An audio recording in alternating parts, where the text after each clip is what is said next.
host, Fantasy-esque, and welcome back to the Werewolf Amazon Challenge in The Sims 4. In the last chapter, the pack celebrated 3 werewolf birthdays.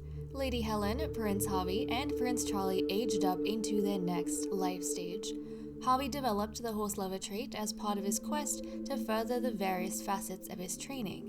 Meanwhile, Charlie developed the unflirty trait, believing love and romance to be a weakness to true power. The pack also mourned the loss of their trusted mare Twilight prior to the celebrations. We have a special gathering over here in the Queen's quarters tonight because Julia has realized, everyone's kind of funneling out now because the announcement has been made, but Julia realized that there were some rumors and talks going around in the pack that were distracting the youngsters, and it was creating room for gossip and people were feeling insecure and unsure of what's happening. So she finally decided that she would call everyone to her chambers and explain the situation. She has officially announced to everyone in the pack that the title of Alpha will be open to all 6 boys during the succession, and the same will go for each of the 4 roles that we have, including, the Alpha's title. So the boys, all 6 of them, whether they stem from the royal bloodline or not, will be allowed, depending on how well they rank, they will be allowed to fight for the title of Alpha. So she's hoping this is going to make the boys focus a lot better because now everyone knows what's at stake. You have to train well, because if you train well, why is this floating? We have floating books. Okay. Essentially, you have to train well, because if you train well, then you will, that will determine your rank, and the better your rank is, the sooner you get to fight for the title of Alpha. If you rank last, then the chance of one of the boys before you winning the title is higher. So you don't want to rank last. You want to try and rank first if possible out of, the 6 that you have available. So that has put the rumors to rest because now everyone knows it is, in fact. So that is what we are working with. We're also going to go ahead and get started on the notes. I have gone ahead and updated my Whim Overhaul mod. I think I'm not sure which one I had before, but I'm pretty sure that was quite a bit older because it was from 2020, and I was wondering if, there were any other Whim Overhaul mods out there for me to use. So I downloaded Zero's Whim Overhaul mod, which I'll try and put a link to in the description. But with that one, you actually have an interaction here called refresh, and you can just refresh all your wants whenever you want, however many times you want, or you can, specifically do reactionary ones, short-term and long-term. I can't remember exactly, but I think the one on the right is a reactionary one. The ones on, I think the middle is long-term and the left is short-term. I'm not entirely sure. Something like that. But this also allows your Sims to have a lot of activity-based and personality-based ones generate over here. I mainly use the relationship ones, so I'm not sure how this is going to go. I'm kind of just testing it out, but I wanted everyone to know that it is what I'm working with.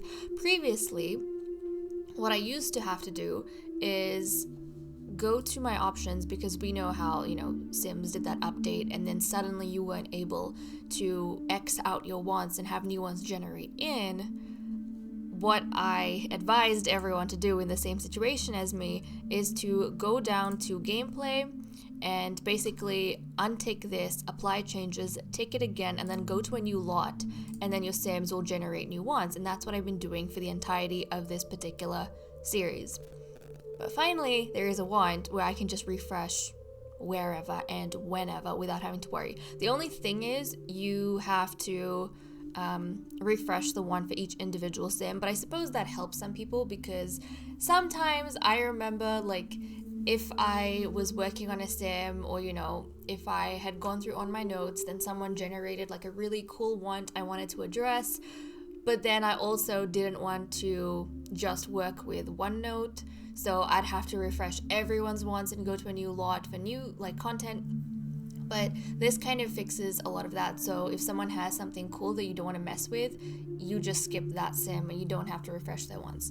So anyways, that is an update that I have regarding the whims. So we'll kind of play with it and see how it goes, but I did use it on all my sims this time around. So we are gonna do some notes with everyone. Starting off with Charlie, who is dancing down here. So Prince Charlie wants to chat with Jessie and try to understand why the empires are such a mess. So where is Jessie? Jessie, wait, how are you not here? We did invite everyone. It's okay. Teleportation is amazing.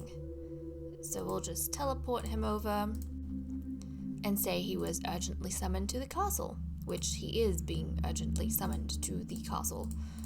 Okay, hold on. Right, this is the easiest way to find people, literally, is to just go to whoever runs the group. That is easier than scrolling through everyone's acquaintances. So okay, we've invited Jessie. Charlie, let's go talk to Jessie. Let's see. We'll just, no, complain about everything. Yeah, he's gonna come. That seems like something Charlie would do. He's just gonna complain about everything. Okay, he's speaking. Good. So, Charlie firmly believes that love is a weakness, and the greatest example of this is Ada and Helen's relationship. Now that everyone knows about this whole succession deal, he doesn't like the fact that his best friend's family, he considers Edwin his best friend, right? So Charlie and Harvey are very much in the same position for everyone at this point, but he feels like his best friend's family is a total mess, and he kind of doesn't like the fact that it puts his best friend at a disadvantage. He's mean to everyone, but he's nice to Edwin, and he would like it if Edwin, had his ish together a little bit more, but right now he can tell Edwin is very much distracted by his family matters. So he also knows that all of this, like the mess between Ada and Helen, it's tied to Ada's past, and Jessie at this point, Helen's talked to him beforehand out of nowhere. So Jessie, it seems, and Jessie's also spoken a lot to Elma, and I don't think Jessie's keeping really his history a secret or anything like that. But more or less, everyone knows that Jessie is probably the best source of information if you want to know about Catherine, right? If you want to know about what happened with Catherine, Jessie has been around the longest. He was actually one of two Sims. I think, was it him and Benjamin? I think so. Actually, at this point, guys, Jessie might be the longest surviving male member we have. I think he and Benjamin participated in the very first match that the pack had. So even if they don't know about, how much he's been involved with Catherine, everyone knows Jessie has been around the longest. If you want someone outside the immediate pack to tell you the history of the pack, you go to Jessie. So that is why Charlie probably approached him to figure out what's happening. I think, if I'm not mistaken, in that beginning section I recorded as well, we could see Charlie and Edwin getting really excited and high-fiving each other. And I kind of like the idea that, I'm sure it wasn't Ed, I think it was Edwin. But I kind of like the idea that maybe they were getting excited over the fact that both of them, they were going to compete for all the roles. So even Alpha, now even Edwin can compete for Alpha. And rather than finding that annoying for Charlie, I think Charlie finds it exciting. It's thrilling for him. It's motivating. So that's nice that he can have a wholesome relationship, friendship with someone. So, okay, we have that. The next note is with Ed, who is, where'd you go? Okay, you're still up here. Okay, Ed is still up here. So, Ed, what's happening? Ed wants to be friendly with Eugene and encourage some friendly competition between the two of them now that the Alpha has made her announcement regarding succession. he thinks it'll be exciting to see how they do. So let's go find Eugene. Sorry. Eugene is down. Oh, they're both talking in the mirror. That's cute. That's cute. Okay, well, why don't we become best friends forever? I don't think there's a whim for that. So we might just do it and consider it him being friendly. We'll go do that. So their bond at this point has become very, very strong. Yeah, very strong. There was a time when Ed was closer to Harvey than he was to Eugene, but now he's like so close to Eugene. So close. I definitely think he's still closer to Edwin because they've been best friends since they were children. But who knows? This may very well surpass that. Like, finally, he might be closer to Eugene than Edwin. I don't know. We'll see. But Ed over here, he's kind of excited for Eugene. He thinks this is going to be a total party with the two of them. They're going to enjoy training so much more now because they're both fighting for the same thing. They can tease each other. They can work towards a really cool goal. And I don't think Ed feels intimidated by this whatsoever. To be honest, Ed's not even that interested in the title of Alpha. Like, it doesn't mean as much to him as it does to maybe some of his other brothers. Because Ed, he's just doing what he's expected to do and is trying to find the fun in life wherever he is. So he really doesn't care who the title of Alpha goes to. He would be very surprised, I think, if it ended up with him. He would be very, very surprised because he does not take it as seriously as some of the other kids do. But he's seeing the fun in this. He's seeing the fun in this. So that's good for him and is trying to be encouraging of Eugene in case Eugene is, worried about stuff because Eugene takes everything way more seriously than Ed does.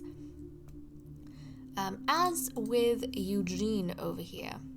So guys, Eugene wants to embrace Ed and reassure him that he isn't looking to outperform him or claim any position Ed's got his eye on.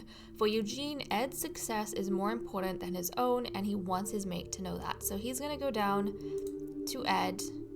Actually, I'm going to have to end his conversation upstairs. Okay, we'll end your conversation. We'll go down to Ed and we're going to embrace him. So let's go. They have had their first kiss autonomously, but I guess they don't count it as the first kiss because it's not the first kiss interaction.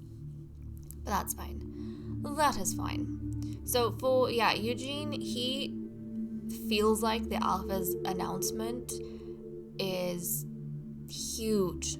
Like, it's immensely huge. He can't understand how Ed's taking this all so casually. And so because he's overthinking, a part of him wonders whether Ed is trying to hide his real feelings regarding this matter. And Ed is just trying to be encouraging of him because he thinks that Eugene, needs that encouragement.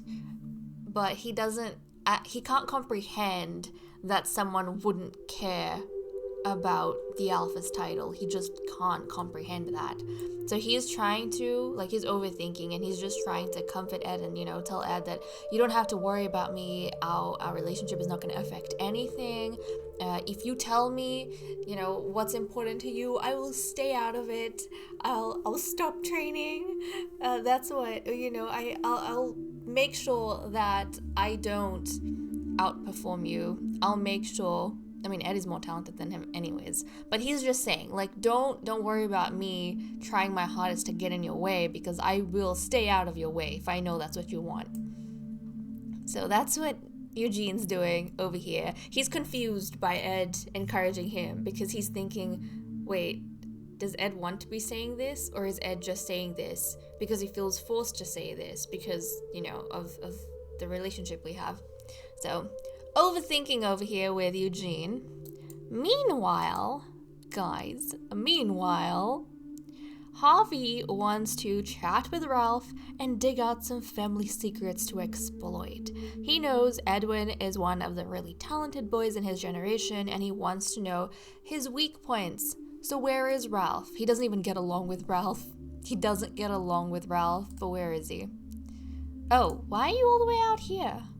I don't know why he's all the way out here. Okay.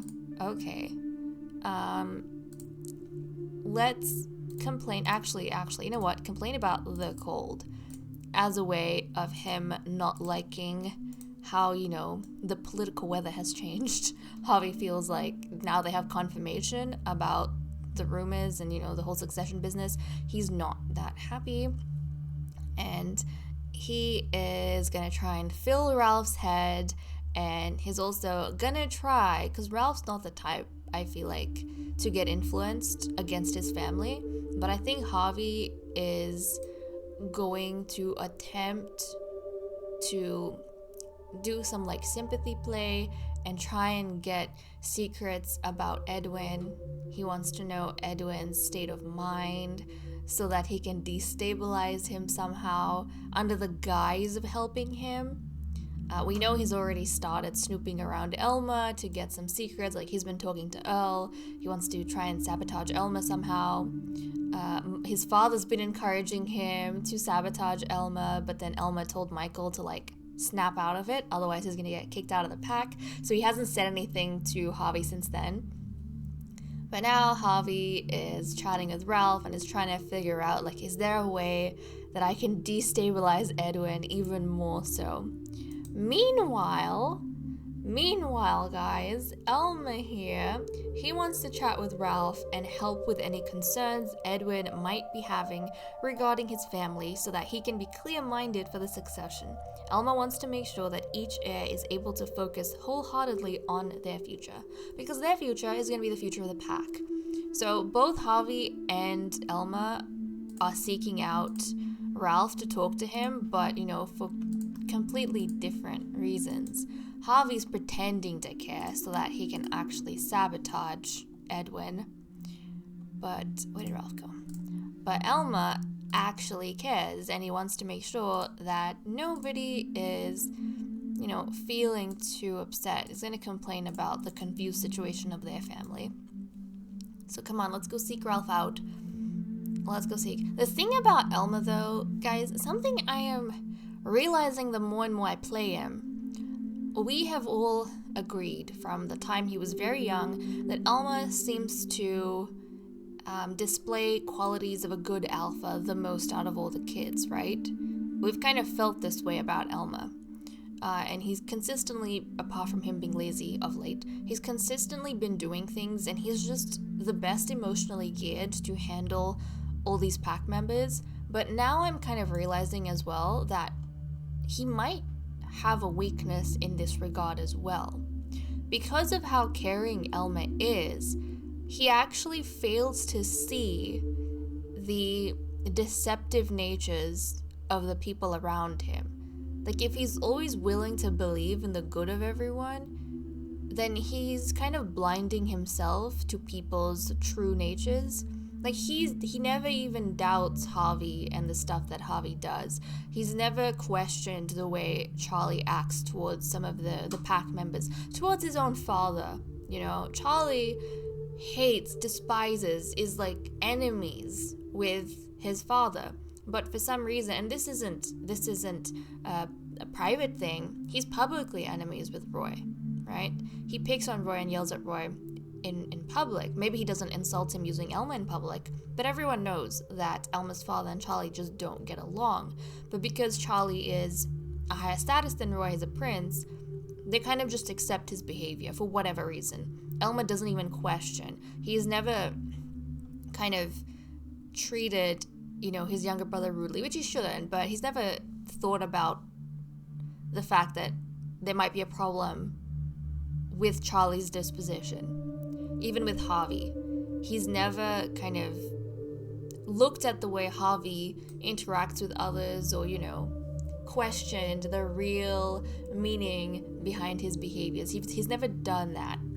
So I kind of feel like this could be a problem, because with the type of people he has, see, look at this. Harvey's being upset at him. He and Harvey, they have kind of argued with each other here and there, but Elma never thinks much of it. He's kind of quick to brush it under the rug. and kind of get over it. He doesn't realize that Harvey holds all of these things in his heart. Because I think I'm starting to realize as well now, when we think about what makes a good alpha for the next generation, it's not just to do with the sim themselves, it's to do with the sim and who they're surrounded by. Because a good alpha is not going to have, 5 other copies of themselves to rule over. They're going to have a mixed bag of people. So someone who is in a leadership role should be able to manage that mixed bag of people. And based on all the other sims we actually have in the next generation,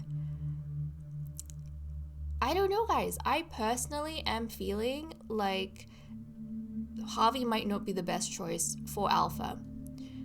If we take out Harvey, it's kind of hard for an evil sim to be in power as well.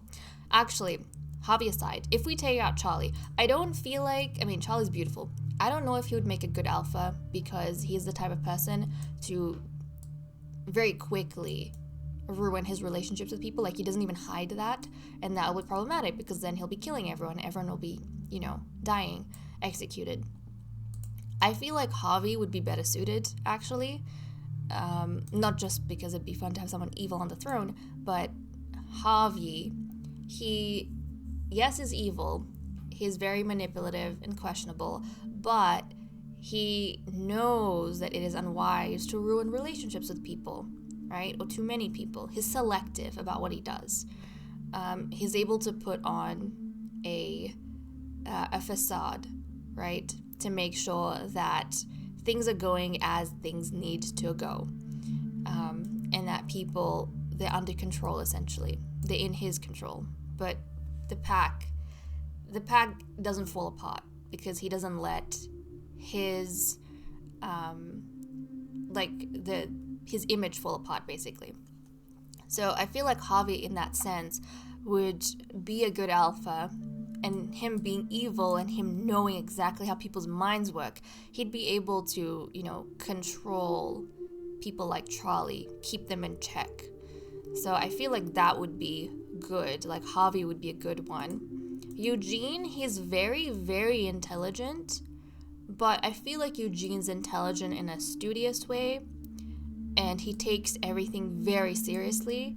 So I feel like he might feel too burdened by the title of alpha. I actually feel like Ed might make a good alpha because he is, yes, he is the party prince, but Ed knows how to have good relationships with everyone. We know from the time he was a child, he didn't get into any drama with everyone, and everyone kind of loved him. Even the questionable sims. Like, even Harvey was okay with him. So I feel like if he knows the type of people he should surround himself with, he is someone who would be open to, good counsel. But he's also someone who would, I think, be a bit more aware of the questionable people in the pack. Because I think what we said for him as he was, becoming a teen was that he's more of a observant child, and so he kind of noticed the rivalry between Harvey and Elma, and he chose to kind of stay invisible so that he doesn't get involved in any of the drama, and that's part of why he isn't that attached to, fighting for the title of alpha, becoming the next leader, because he wants to stay out of the drama. But this tells us that he knows there is drama, and he is aware of what people are doing. So he's not going to be an ignorant alpha.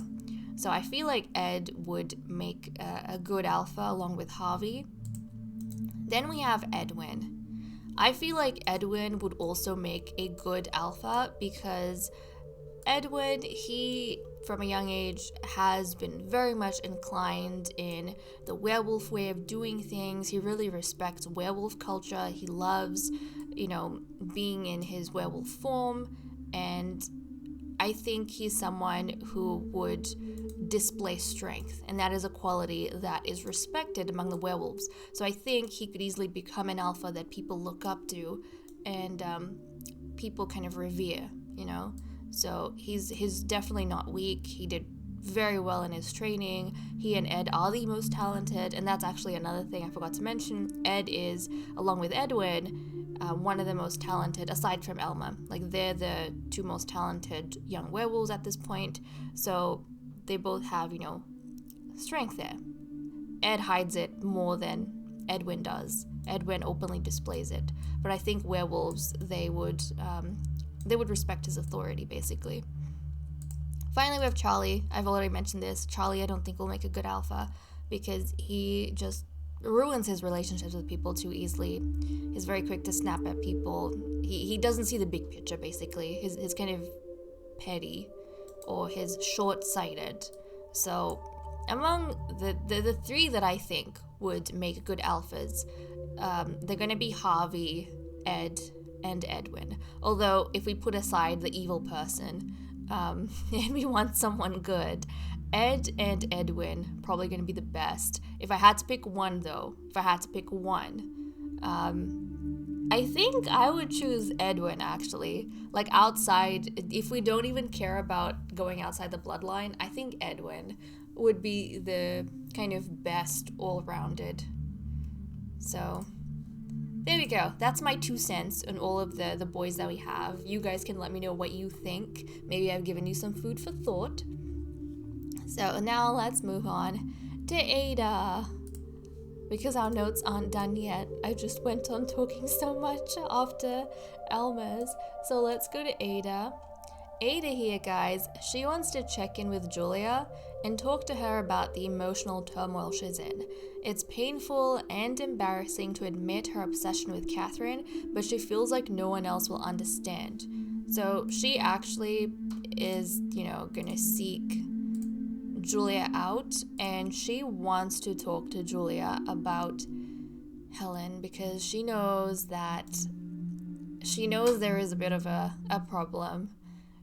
That she can't break away from it. She's essentially addicted, and she feels like her wife is the one person that's been trying to advise her against it, but she hasn't been mean about it. So she's talking to Julia about it.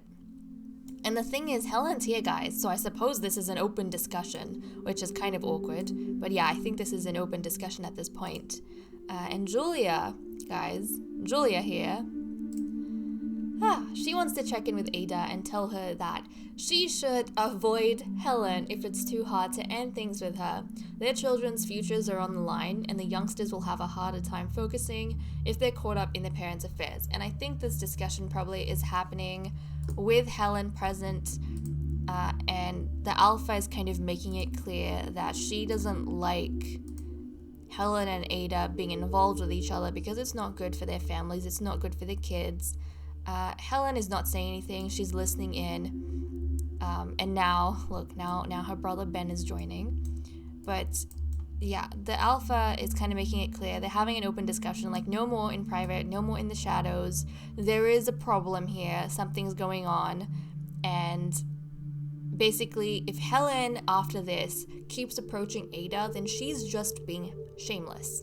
She's just being shameless because the alpha has made it clear that this needs to stop. It's just not healthy. This needs to stop. And then she's gone and been physical with Ada over here. She planted a kiss on her cheek, so she's kind of claiming Ada, putting her foot down and saying, at the end of the day, I am the official relationship, and you are the mistress. But then again, whether it's Ada or Helen, Ada needs to actually end that relationship. Helen doesn't even care. Because look, they have this status. They are exclusively courting one another. Or, she's exclusively her mistress. We forget about this sometimes. At least I do. But Ada could, officially break things off with her. But she can't. And look, Helen, this chick, she waited until the alpha left, and then she blew kisses to Ada, straight away. She does not care. She does not care at this point. And now she's yelling at Ada. Oh, this is funny. She blew kisses to her, and then she yelled at her. Literally, she's explosives. Literally. You don't know when she's like a defective explosive. You don't know when she's gonna go off. Or a defective bomb, I should say. You really don't know when she's gonna go off. But Ada, you can end things with her. But guys, Ada's not telling me to end things with her. She could break it off. She could just break up with her, but she's not doing it. I mean, if you think about it, part of why Helen finds it so hard to leave Ada is because they have this connection. She is officially and openly Ada's mistress.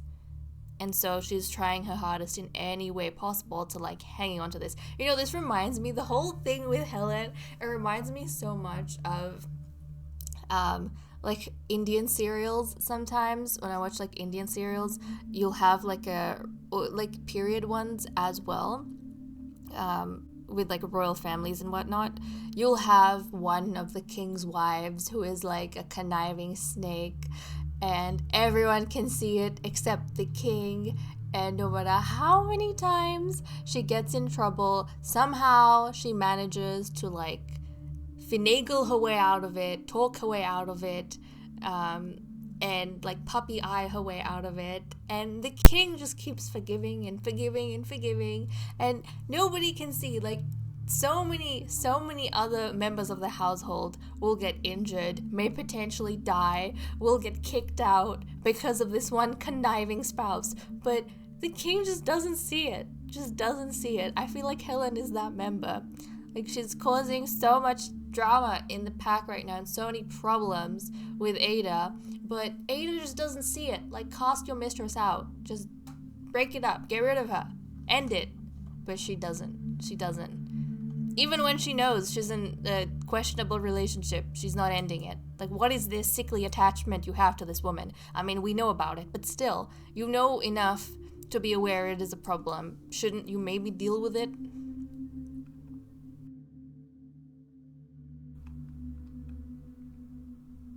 We are picking up on Thursday night with Harvey, who was training with the horses, and the kennel master Helen was here as well. So these two, they have kind of stuck around back here around the castle grounds, even though everyone else has headed off to the werewolf den?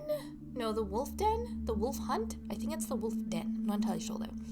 You know, the place with the nice lights, the bar/tavern. So that's where everyone else is. He is going to catch up with them though, because he has a very dramatic and a very drastic thing that needs to be done. I do want to quickly update you guys on something that I discovered with the Overhaul mod. So apparently, if you go to options, and if I untick show wants and fears and take it again, all the Sims in the household will regenerate once without me having to go to another lot.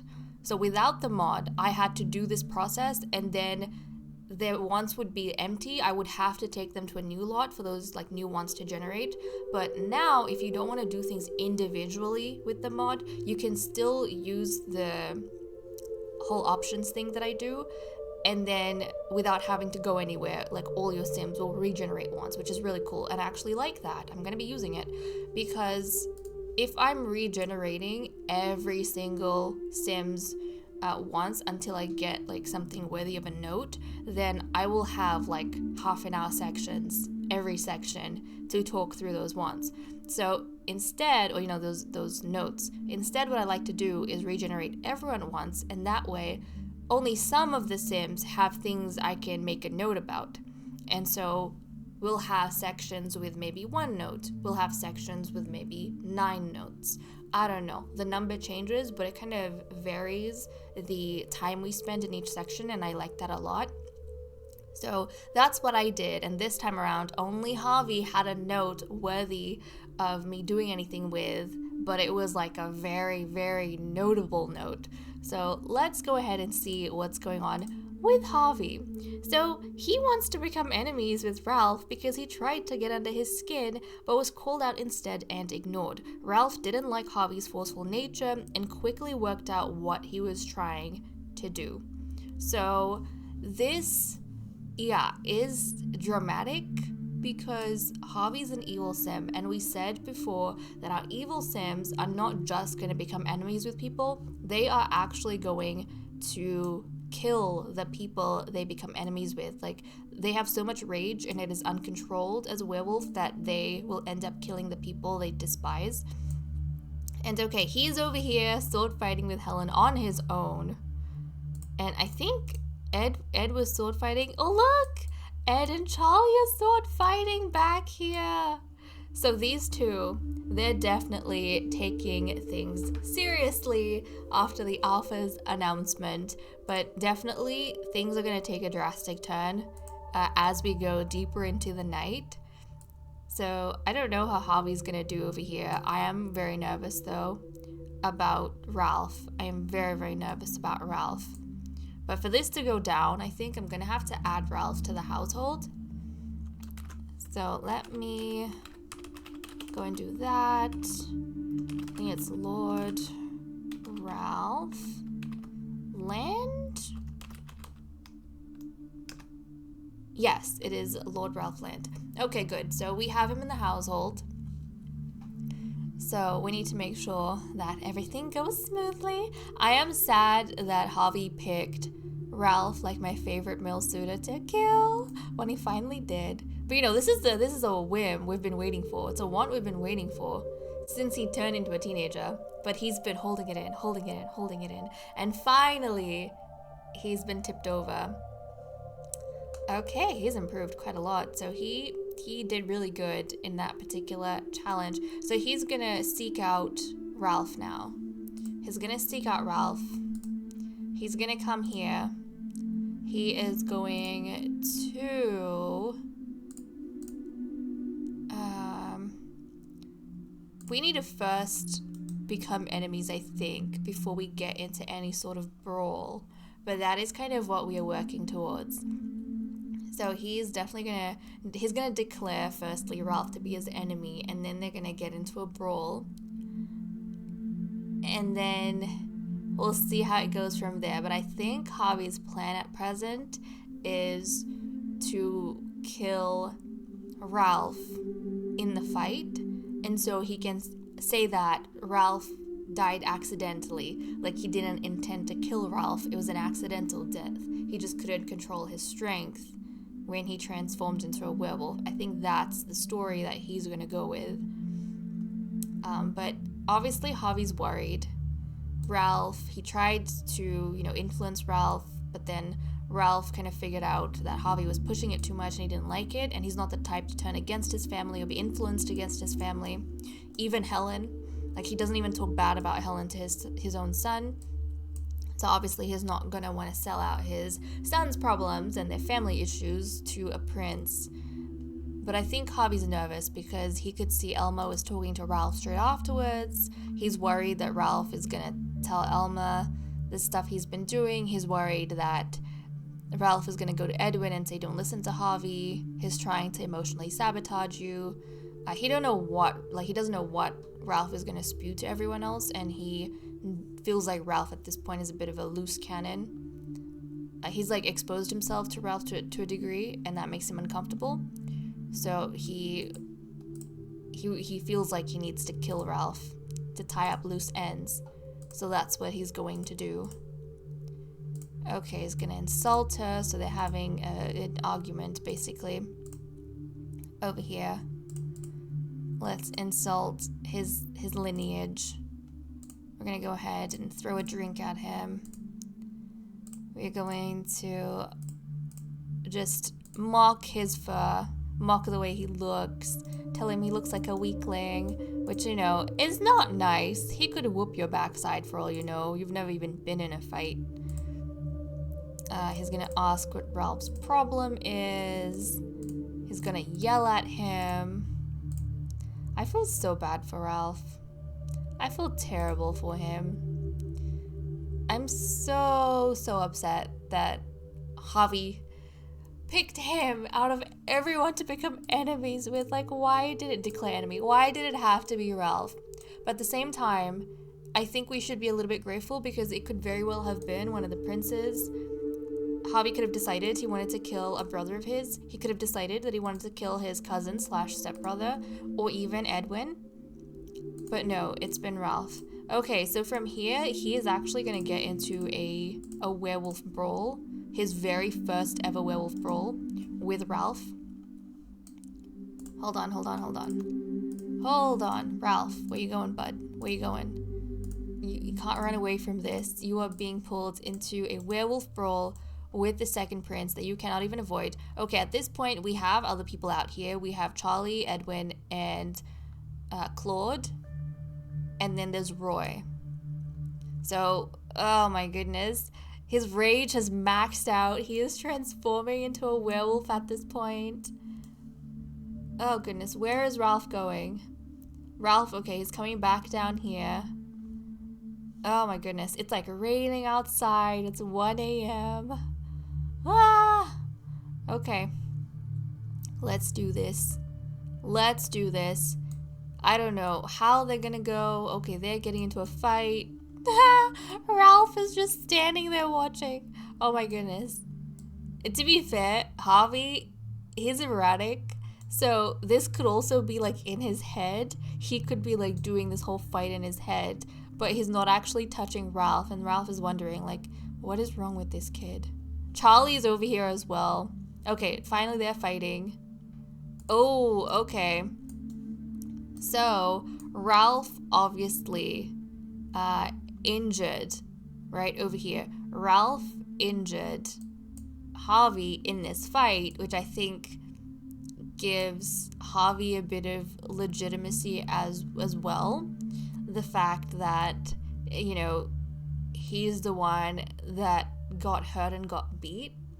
But I think Harvey had another plan. Like, before he got into this fight, I think he acquired some, poisonous berries and such. And I think he tipped his claws in like poisonous berry juice. So when he fought with Ralph, you know, seemingly to everyone else, Ralph kind of won, and really Harvey was the one who was injured quite a bit. But then Ralph is actually gonna succumb to poison because he got, poisoned in the fight. And so later on, Harvey's story might be that, the fight was rough, and even though he lost, maybe he accidentally, critically injured Ralph. And it was a wound that he didn't realize he had. But then he ended up dying from it. So we are going to, he is going to have a death by poison. So, he got poisoned by Harvey intentionally, but the story for everyone is going to be that it was an accidental death because of an injury he had from the fight. And there was a wound that maybe ended up festering, and he kind of died from that. It just didn't heal. So he is gonna die, guys, by poison. Is gonna die by poison. And this is so sad. This is so sad. Oh my goodness. Oh goodness. So there we go. He's dying. He's dying. Or maybe the others, they wouldn't even know. They wouldn't even know. Harvey would know that he poisoned Ralph. But to everyone else, they'd be wondering, how did he die? Maybe he died from an injury. I think that's what everyone else would be thinking, but nobody would be clear on why exactly he died. They wouldn't really know. They might think that he had some sort of illness or some sort of sickness he was hiding, and he'd finally succumb to it. That might be it. So then the blame is not on Harvey at all, because everyone saw that Harvey lost. Harvey lost the fight, so there's no way he would have been able to injure him severely enough for this to happen. So maybe the official story is that Ralph succumbed to sickness because, he had kind of these he had these like green spots on his fur when he died, and obviously that's not going to be from injury or anything like that. So I think everyone else is going to think that he had an illness that nobody knew about, and that he died from that illness after that fight. Maybe the fight like triggered the illness again and then he died. Oh, okay. Well, that is the drama we have with Prince Harvey. He made his first kill, guys. We're gonna have to take this gravestone back home and add it along with all the others. I just feel absolutely gutted for Edwin, because he had this problem with his mother, and really his father was the one parent he was the closest to. They've always had a really good relationship, and nothing has changed that. Even when he had pressure from his mother, he refused to back down with Ralph, and then even when Ralph had pressure from Helen, he refused to destroy his relationship with his son. They always had something good going on. You know, Ralph was his biggest support.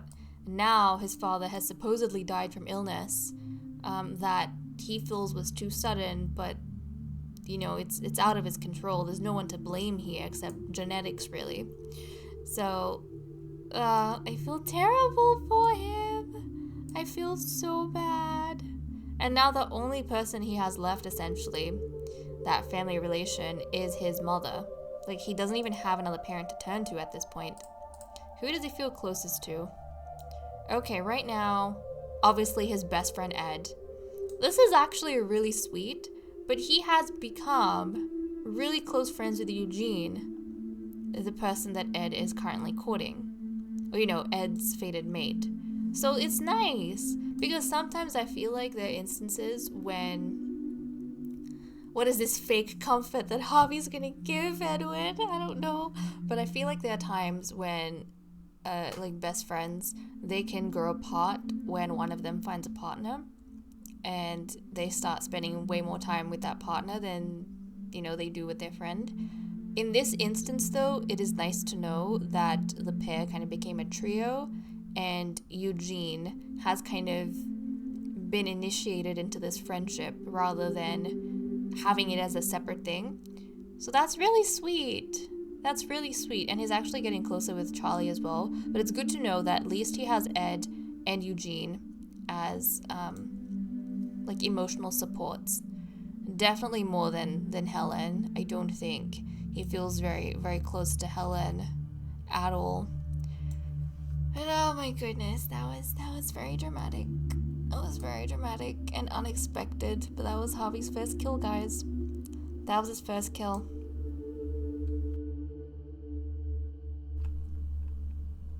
We are picking up on Friday night in the aftermath of Ralph's murder. His gravestone has been added over here to the graveyard. So now he will rest alongside the other werewolves that have been lost to us. And of course, Harvey over here is mourning Twilight and, oh my goodness, staring at Ralph's gravestone? He's obviously not going to mourn him. He is the killer. He does not care. But he does feel deeply for the loss of Twilight, because Twilight was a family horse for so long. They're all kind of attached to Twilight. And Stone, you know, Stone over here is the son of Twilight. And to be fair, Harvey cares more about horses than he does about people. So that's just Harvey for you. But we are gonna jump to Prince Ed and start with the note that he has for us. So guys, okay, here we go. Ed wants to embrace Eugene and thank him for supporting Edwin through this rough time. Everyone knows how much his father meant to him and that Ralph's death has affected him deeply. We touched a little bit on this at the end of the last little section, where we kind of noticed that Edwin and Eugene had a really close friendship. And I definitely think that is something that has been encouraged from Ed's side, and he's kind of noticed that Eugene has become, you know, an extra person for Edwin to talk to, and he really, really appreciates that. The last thing he wants is for Edwin to feel excluded from, you know, this relationship he has going on, or feel excluded because of this relationship going on. He doesn't want to sideline his best friend just because he's now involved with his fated mate. So that's really good. I feel like this is a good setup for them going forward. Hopefully they end up being one of the fated mates that actually lost and stayed together, because, you know, the people around them are supporting them as well. They're not being forced to, like, split their attention, or I don't know if that's the right way to say it, but they don't have people in their lives basically competing for them in a way that's gonna put their relationship at risk in the future. So next up we have Elma, who is here with Helen. Helen's feeling dizzy. I wonder if she's sick, and basically this is a bit strange. Not gonna say, being in the hot tub with Helen is I find it a little bit strange. But let's go. Okay, Claude, we're gonna have to teleport Claude over. So we are gonna do exactly that. Claude, let's get you here. Thank you very much. The first prince has summoned you to the castle. Wait, here we go. Claude. Okay, Elma, let's come here and chat with Claude. So probably just go into, yeah, give Claude a hug. Be friendly with him. Hold on, let me just get you out of here. Oh, they got clothed in their cold weather outfits. I mean, it is cold, so that does make sense. But let's give him a hug. Let him know that, you know, he's not in trouble or anything like that. Welcome him warmly. I mean, they are really good friends, surprisingly.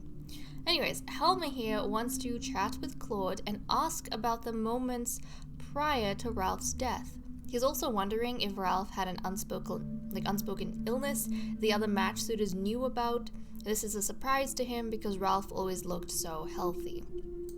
Elma doesn't know about, you know, an illness that Ralph had, so he's a little bit confused about that. He's wondering if maybe the people he was staying with, the other match suitors, they are aware of anything. Claude is gonna let him know that he's also surprised at Ralph's death because Ralph didn't exactly show any symptoms of being sick with anything. He never divulged such things to anyone. There was no hint of it.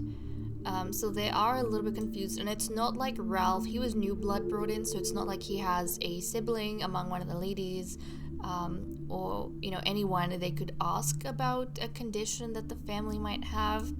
So he's a little bit confused. Elma's just trying to find out a little bit more, probably because he wants Edwin to have some closure about, you know, how his father died. It's not necessarily that he's suspicious, he's just doing his, you know, his due part. And next up we have Helen over here. So Helen, guys, wants to be friendly with Ada and use her mourning as an excuse to hang on to her. She's not as torn up about Ralph's death as she thought she would be. In reality, though, Helen has buried that part of herself and is blinded by her unhealthy attachment to Ada. So I feel like, you know, there probably is some small little portion of her that is just distraught at Ralph's death. But look, she's got like no sad kind of moodlets going on here. I think she's so obsessed with Ada that she's locked that little portion of herself away and she can't access it, which is very, very unfortunate. She's gonna apologize to Ada for all the trouble she's been putting her through, and she's gonna tell her she doesn't want to think about any of that right now. She's just completely heartbroken over Ralph's death, and it was, you know, so unexpected, and she doesn't know what she's gonna do going forward. But she's just using this as an excuse, and I feel so bad for Ralph. So bad for Ralph. She doesn't really care, and she can't feel the part of herself that does. Just anything and everything to stay as close to Ada as possible. Ada, meanwhile, I think she, we'll have to see, but I feel like she would sympathize with Helen. I'm not sure if she would be able to differentiate Helen faking it from Helen being genuinely upset. So anyways, Ada here wants to chat with Charlie and ask him about the atmosphere during the fight last night. She doesn't remember Ralph having any health problems when she chose him for the matches and is a little bit suspicious of the brawl. So I think we do remember that Charlie and Claude were both there. So father and son, they were both there when Harvey was fighting with Ralph when they had that brawl. And Elma, he's trying to find out because he wants Edwin to have closure. Ada, on the other hand, is trying to find out because she finds it strange. Yes, they don't have any ladies who are related to Ralph, and they don't have any family members related to him in the court they can ask. But Ada did choose Ralph as one of the males to be brought in for the matches. And, as part of that, obviously, you should be looking at people who have healthy genes. And if someone has a known problem in their family, they wouldn't want to select a male like that to pass on genes to, children of the pack, because they wouldn't want to have sickly children. So she doesn't remember him having any issues, or there being issues in his family from that time. So she's a little bit confused. It's not like the first thing that's coming into her mind. So let's go ask advice. I think that makes sense because she's trying to talk to him about, what he noticed that night. Maybe she's wondering if there's any foul play to do with Ralph's death. Obviously, she's not gonna jump straight into accusing Harvey, or her mind might not even go there as the first thing. She's just confused and she feels a bit suspicious of, the circumstances surrounding Ralph's death. So she's gonna speak to him over here real quick. Elma's talking to him as well. Looks like Elma is continuing on his investigation. This is great. This is just great. Okay, so they're gonna converse with each other. All good, all good. Nothing too crazy going on here. Now with Charlie, I personally feel like Charlie, as being the type of person who is kind of inclined to, the more mean-spirited side of things, I feel like he, more than anyone else, would have felt the murderous intention of Harvey. But on that same note, I don't think Charlie's the type of person who would mention that or rat out Harvey. Even if he feels that Harvey did kill Ralph, I don't think Charlie would question it, and I don't think Charlie would rat him out, because Harvey is, one of the brothers that he actually has liked for a long time. But if I look at his relationship panel right now, yes, he has his one-sided best friendship with Edwin. He has that. And then it seems he has become a lot closer to Eugene as well. Among his brothers, apparently he likes Ed the best, and then he likes Elma next best. So actually right now, Harvey is his least liked brother. I wonder when that happened. His least liked brother from his most liked brother. But he did spend a lot of his childhood looking up to Harvey. So maybe on that basis, he does not want to rat Harvey out. I think that's what's happening over here. But anyways, it's kind of against his nature, he's not a good person. He's not gonna go and try and seek justice or anything like that. Maybe he feels like it was justified. He doesn't know why Harvey did that, but he definitely feels as though there was kind of a murderous atmosphere at that fight that no one else is seeming to mention. So you know what? He's just gonna stay out of it. He doesn't see the point in getting himself involved or making things hard for Harvey. That serves no one. Plus, who was Ralph? He was just a match suitor. Why would I ruin a royal's life for essentially, a commoner made noble? Why would I do that? Or, / noble. Why would I do that? It makes no sense to him. It's kind of pointless. And he doesn't feel the need to do that, so I don't think he would have mentioned anything to either of them. So they probably would have hit a bit of a dead end regarding that. Okay, so if we are looking at the calendar going forward, it is Saturday morning right now. We do have on Sunday Eugene's birthday into a young adult. So then we'll have 3 young adults, and then we'll have 3 teenagers in time for the succession, which is going to happen so the succession is going to start as soon as our alpha is an elder. So as soon as she has her elder birthday, we're going to start that. And oh, look at that, interesting thing. It's the night of the full moon on the queen's birthday, which is really cool. The night of the full moon. I'm so excited, guys. We are so close to wrapping things up and finishing this particular generation. In terms of the castle, I know some of you have been asking me about whether we are going to stick with this castle or we're going to, have the next alpha move into a different castle. So I was thinking we'd move into a different one, but I actually really like the world of Chestnut Ridge for our werewolves. So what I'm thinking is I might stay in this world, and I might even stay in this particular lot. We can say this is kind of the royal lot that's been passed down generationally, but I might just change the castle on this lot. So, we have the Ghost of Twilight down here. What? Oh, we have the Ghost of Twilight! That is so cool. That is so cool that the horse's ghost is actually here visiting us, and our alpha is interacting with her.